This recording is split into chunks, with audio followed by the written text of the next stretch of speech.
paborito. Salitang banayad kong papakinggan, pakiramdam na babalik-balikan. Salitang paborito kita.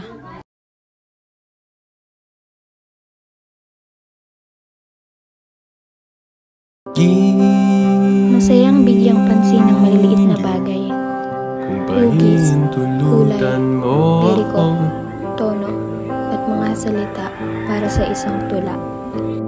Sa lahat ng kinasanayan ko, pagtatahi ang pinakagusto ko. Damit na pinaglumaan na akala ko hindi na mapagtsatsagaan.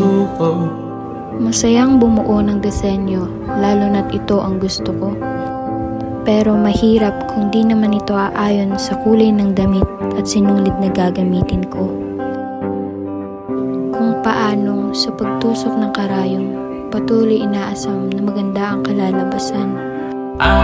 Na sana pagtusok ng karayom sa daliri ko, bukas ay hindi na ako masaktan. Maraming nakahanay, maraming pagpipilian, ngunit isa lang ang alam ko. Malumanay gawin ang mga bagay na ito.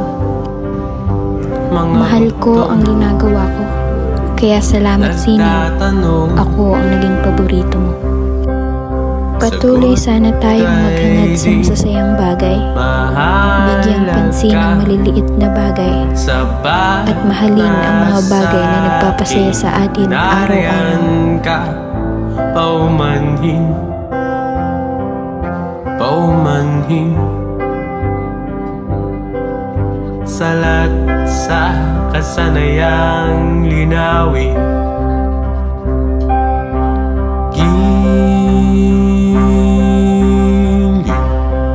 kung pahintulutan mo ako.